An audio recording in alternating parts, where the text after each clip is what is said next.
दूरियां भी हैं ज़रूरी। खनखनाती रंग बिरंगी चूड़ियों और छमछमाती पायलों के साथ आभा ने अपने भरे पूरे संपन्न ससुराल में प्रवेश किया। यूं तो लक्ष्मी की कोई कमी नहीं थी उसके ससुराल में, फिर भी सासू माँ ने उसके हाथों की छाप लेकर देवी माँ से कृपा बनाए रखने की प्रार्थना की। आभा एक मध्यम वर्गीय परिवार की सुंदर, सुशील और आत्मविश्वास से परिपूर्ण लड़की थी। उसने वकालत पढ़ी थी और प्रैक्टिस करना चाहती थी, पर पापा की बीमारी के चलते उन्हें उसके हाथ पीले करने की आखिरी इच्छा थी। अगर उन्हें कुछ हो जाता तो ना जाने बिन माँ की बेटी की शादी भैया भाभी कैसे घर में करा देंगे। सो उन्होंने आभा को शादी के बाद प्रैक्टिस करने की सलाह दी। वैसे तो चौधरी परिवार शहर के नामचीन परिवारों में से है और सब लोग सरल हृदय होने के साथ साथ खुले विचारों के हैं। आभा को परिवार तो बहुत अच्छा लगा, लेकिन रवि उसके मन को जीत ना पाया। एक तो वो आजकल के लड़कों की तरह स्मार्ट नहीं था और कारोबार संभालने के चक्कर में पढ़ाई में भी हमेशा पीछे ही रहा और सिर्फ स्नातक ही रह गया। आभा को यही बात हजम नहीं हो पा रही थी। कहाँ वो इतनी सुंदर और वकील, और कहाँ उसका होने वाला पति जो अपना इंट्रोडक्शन भी देने में हिचकिचा रहा हो। ऐसे लड़के की वो क्या इज्जत कर पाएगी। तो प्यार तो दूर की बात है। पापा, मैं इस लड़के से शादी नहीं करूँगी। एक तो मोटा है, चश्मा लगाता है, सांवला है, बात करने में कोई आत्मविश्वास नहीं। ऐसा लगता है मानो इसने अपनी ज़िंदगी में स्वयं कुछ अर्जित ना किया हो। मैं इस लड़के से सिर्फ इसलिए शादी करूं क्योंकि इसका खानदान अमीर है और फेमस है। पापा, मैं इस लड़के से प्यार नहीं करती और इससे शादी नहीं करना चाहती। आभा ने पापा से कहा। बात आई गई हो गई। अचानक एक दिन जब आभा सहेलियों के साथ मॉल में थी, तभी उनकी भाभी का फ़ोन आया कि पापा को हॉस्पिटल में एडमिट कराया गया है और वो उसी को याद कर रहे हैं। आभा घबराई हुई हॉस्पिटल पहुंची तो पापा के शरीर पर नलियों के जाल को देख जैसे उसकी सांसें ही थम गईं। भाभीियों ने बताया कि शुगर लेवल और बीपी अचानक बढ़ जाने से हार्ट अटैक आ गया। सो जल्दी से हॉस्पिटल लाया गया। पापा जी को 1 महीने हॉस्पिटल में गुजारने के बाद आभा के पापा घर लौट आए और उन्होंने उसे समझाते हुए कहा, बेटा, रंग रूप तो बाहरी दिखावा है, भीतर की सुंदरता को पहचान। रवि बहुत सुलझा और शांत स्वभाव का लड़का है। वो तेरे जीवन को नई दिशा देगा। रूप का क्या है, उम्र के साथ सब फीका हो जाता है, पर मन हमेशा सुंदर बना रहता है। अगर तुझे कोई और पसंद है तो बात और है। पापा, 2 बड़े भाइयों के होते हुए क्या कोई लड़का मेरी तरफ देख भी सकता है जो मुझे कोई और पसंद होगा? पर पापा, हर लड़की अपने जीवन साथी के लिए कुछ कल्पनाएं करती हैं, कुछ ऐसी विशेषताएं चाहती है जो उसके जीवन साथी को स्पेशल बना दे। क्या एक लड़की इतना भी नहीं चाह सकती? लड़के चाहे किसी भी लड़की से शादी कर सकते हैं बिना खुद को जज करे हुए, और यदि लड़की अपने मनपसंद लड़के से शादी करना चाहे तो उसे जज किया जाता है। मैं उसके खिलाफ हूँ पापा। आभा ने पूरे जोश में पापा से कहा। आखिर उस वकील से कौन जीत सकता था। बात आई गई हो गई। कुछ दिन बाद आभा ने भी प्रैक्टिस शुरू कर दी और अपनी नई काली सफ़ेद ज़िंदगी में उसने उम्मीदों के ना जाने कितने रंग भर दिए। सुंदर तो वो थी ही, और आत्मविश्वास उसके चेहरे को और अधिक कांतिमय बना देता था। एक दिन कारोबार के किसी केस के मामले में रवि भी कोर्ट पहुंचा हुआ था। उसने आभा को दूर से आते हुए देखा तो स्वयं को किसी पेड़ के पीछे छुपा लिया और छुपकर आभा को निहारने लगा। अपने वकील से उसने आभा के बारे में पूछताछ करी तो पता चला कि वो फैमिली कोर्ट की बहुचर्चित वकील है। कई जटिल केसेस उसने अपनी वाक्पटुता और कौशल से जीते हैं। रवि मन ही मन बहुत खुश हुआ और उसने अपना चश्मा साफ करते हुए ये निश्चय किया कि वो आभा को ही अपना जीवन साथी बनाएगा। सो अपने लाडले बेटे की अभिलाषा पूरी करने पहुंच गई उसकी माँ फिर से आभा के आंगन उसका हाथ मांगने। तिवारी जी, मेरे रवि को आभा बहुत भा गई है। अरे, जब से उसे देख कर आया है तब से न जाने कितनी लड़कियां दिखा दी हैं। इसे पर कोई पसंद ही नहीं आती। आभा को जो दिल में कैद करके बैठा है बावला।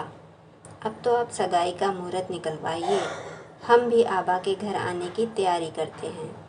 आभा के पापा पुरोहितों को ना ना कह सके, क्योंकि इतने बड़े घर से बार बार रिश्ता आने का मतलब परमात्मा ने आभा के लिए रवि को ही चुना है। इस बात पर अब पापा ने मोहर लगा दी। आभा को भी वकालत करने के बाद प्रैक्टिस करने की परमिशन देने के हवाले दिए गए, पर उसने तब भी अपनी जिद नहीं छोड़ी। तो पापा ने उसे समझाया, बेटा मैं उन्हें किस मुंह से मना करूं? क्या उनसे ये कहना मुनासिब होगा कि आपका बेटा थोड़ा मोटा, थोड़ा काला है और चश्मा भी लगाता है, इसलिए हमारी आभा को पसंद नहीं है। देख तेरे भाइयों की तरफ, इनमें कौन से सुरखाब के पर लगे हैं? और अब अपनी भाभियों की तरफ नज़र घुमा के देख, क्या इन्हें ऐसे पते मिलने चाहिए थे? बेटा जोड़ियाँ ऊपर वाला बनाता है, वो जानता है हमारे लिए क्या सही है। रवि अच्छा लड़का है, तुझे खुश रखेगा। मेरी बात मान जा, इतने बड़े घर के लोग हाथ जोड़ के तुझे मांग रहे हैं, तू बहुत भाग्यशाली है बेटा। आभा ने अब हाँ बोल दी, पर उसका मन तो बिल्कुल नहीं था रवि को अपने जीवन साथी के रूप में स्वीकारने का। पर पापा और भाइयों के आगे उसने इस बार हथियार डाल दिए। घर में शादी की धूमधाम थी। आभा की सहेलियां उसे रवि के नाम से जब भी चिढ़ाती तो वे गुस्से में आग बुबला होकर उन्हें भगा देती। खैर शादी हो गई और आभा अपने ससुराल पहुंच गई। सारे रीति रिवाजों के चलते हर कोई नवयुगल को छेड़ रहा था। जहाँ रवि इन सब से शर्मा रहा था, वहीं आभा को गुस्सा आ रहा था, पर करती क्या, चुपचाप अपने होठों पर नकली हंसी ओढ़े सारी रीतियाँ निभाती गई। दिन सब रिवाजों को निभाते निभाते बीत गया। अब रात हुई तो आभा की धड़कन तेज हो गई। ठिठोली करती हुई नंदे उसे कमरे में ले गई जो फूलों से सराबोर था। वो नज़ारा देखकर आभा की हालत और पतली होने लगी। वो मन ही मन न जाने कितने संकल्प विकल्प करती जा रही थी कि तभी रवि कमरे में आ गया और उसने आभा से कहा, आभा तुम थक गई होंगी, आई इंसिस्ट कि तुम सो जाओ, कल भी आराम से उठना, किसी बात की कोई टेंशन मत लेना। देर तक सोने के लिए हमारे घर में कोई किसी को कुछ नहीं कहता। और अपना तकिया उठाकर दीवान पर लेट गया। आभा को थोड़ी हैरानी तो हुई, पर नींद उस पर इतनी बेसब्र हो रही थी कि वो बस थैंक गॉड कहकर सो गई। सुबह रवि की मोबाइल की रिंग से आभा की आंख खुली। नज़र घड़ी पर गई तो 10 बज चुके थे। हड़बड़ाकर बिस्तर पर से उठी और रात के मेकअप और हैवी कपड़ों में ही सो जाने के लिए खुद को कोसती जा रही थी। तभी रवि वॉशरूम से बाहर आया और आभा को गुड मॉर्निंग बोलते हुए अपने फ़ोन पर बात करने लगा। जब उसकी बात ख़त्म हुई तो आभा को दर्पण में निहारते हुए रवि ने उससे कहा, आभा मुझसे शादी करने के लिए धन्यवाद। देखो तो सूरज की किरणों ने तुम्हारे चेहरे पर कैसा तेज बिखेर दिया है, जो ये दर्पण भी बटोरने में सक्षम नहीं है। मैं बाहर ही हूँ, तुम्हारा सामान यहीं रखवा दिया था, किसी नौकर से कहकर जिस अलमारी में चाहो वहाँ रखवा लेना। ये कमरा उतना ही तुम्हारा है जितना मेरा, बल्कि थोड़ा ज़्यादा ही समझो। और मुस्कुराते हुए कमरे से बाहर चला गया। आभा ने जल्दी से दरवाज़ा बंद किया और रवि की बातों पर हंसते हुए सोच रही थी कि बेचारा कितने जतन कर रहा है मुझे रिझाने के लिए। बहरहाल आभा फटाफट तैयार होकर नाश्ते की टेबल पर आ गई और रवि से थोड़ी दूर पर बैठ गई। उसने नाश्ता करते करते सासू माँ से कोर्ट जाते रहने की अनुमति मांगी, जो उन्होंने सहर्ष उसे दे दी। और देती क्यों ना, वो खुद भी तो एक डॉक्टर थी और अब भी हॉस्पिटल जाया करती थी। फिर आभा को घर पर कैसे बैठा देख सकती थी। रवि ने आभा को कोर्ट छोड़ने के लिए गाड़ी निकाली और सोचा कि गाड़ी में थोड़ी बात हो जाएगी। दोनों गाड़ी में कोर्ट की तरफ बढ़ने लगे। आभा को चुप देखकर रवि बोला, मुझे लगता था वकील लोग बहुत बातें करते हैं, पर तुम तो कितनी शांत हो। मेरी कोई परेशानी है तो मुझसे शेयर कर सकती हो आभा। रवि गाड़ी वहाँ उस कॉफ़ी शॉप पर रोकना, बेहतर होगा हम बात कर लें। आभा ने कॉफ़ी शॉप की तरफ इशारा करते हुए कहा। दोनों ने अपना ऑर्डर दिया। तभी आभा ने अपने मन की बातें रवि के सामने खोलना शुरू करी। रवि, मुझे अच्छा लगा जो तुमने कल रात को किया। मुझे समझने के लिए थैंक्स। पर मैं तुमसे प्यार नहीं करती। कोई लड़की ऐसे किसी अजनबी से प्यार नहीं कर सकती। तुम जब पहली बार मेरे घर आए थे मुझे बिल्कुल पसंद नहीं आए। मैंने अपने जीवन साथी की जो इमेज सोची थी तुम उसमें बिल्कुल अलग हो। मैं शादी वाले दिन भी तुमसे शादी नहीं करना चाहती थी, पर पापा की खुशी के लिए मैंने ये किया। पर पता नहीं मैं कब तक तुम्हें एक्सेप्ट कर पाऊँगी। तुम्हारा मन नहीं दुखाना चाहती, पर सैकड़ों झूठों के बोझ को उठाने से अच्छा है एक सच बोलना। क्या तुम्हारी ज़िंदगी में कोई और है आभा? रवि ने पूछा। नहीं रवि, मेरी ज़िंदगी में कोई भी नहीं है। तुम समझ रहे हो कि मैं क्या कहना चाह रही हूँ? मुझे तुमसे प्यार नहीं है तो कोई उम्मीद मत रखना मुझसे प्लीज़, आभा ने कहा। बस इतनी सी बात। अरेंज मैरिज में इश्क कर पहले नहीं बाद में ही होता है। मैं तुम्हें कभी किसी चीज़ के लिए फ़ोर्स नहीं करूँगा। जितना समय लेना चाहती हो ले लो, लेकिन देखना तुम एक दिन मुझसे बेहद प्यार करोगी।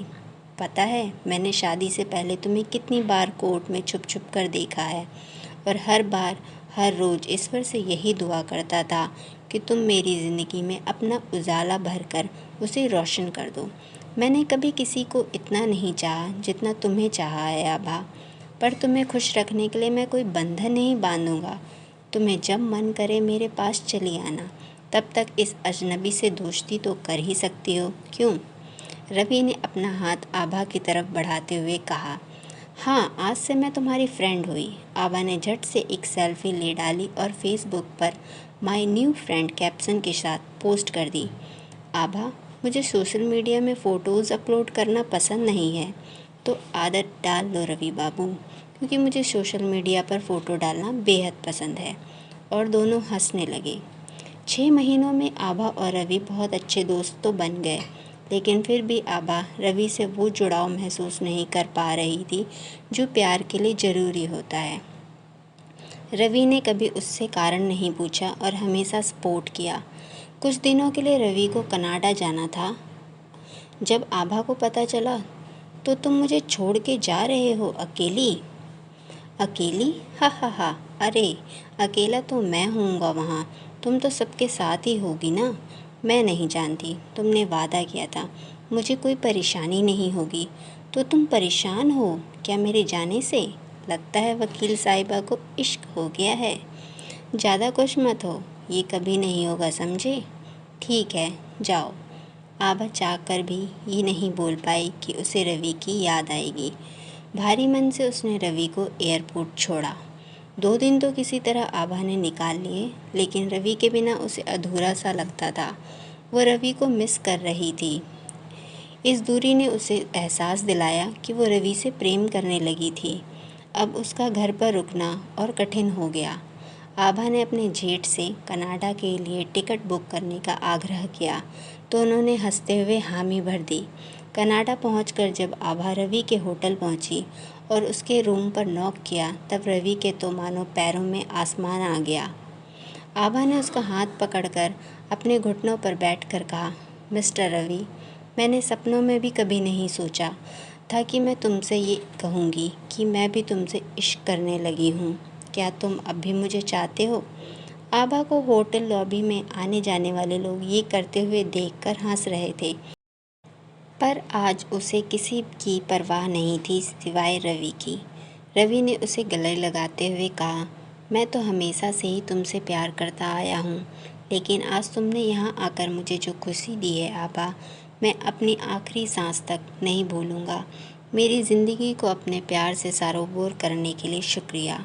दोस्तों, कभी कभी कुछ रिश्तों को पनपने के लिए कुछ वक्त, कुछ स्पेस देना पड़ता है, क्योंकि रिश्ते ज़ोर ज़बरदस्ती से टूट जाते हैं। अगर आपको ये कहानी अच्छी लगी हो तो एक शेयर और चैनल को सब्सक्राइब करना ना भूलें। धन्यवाद।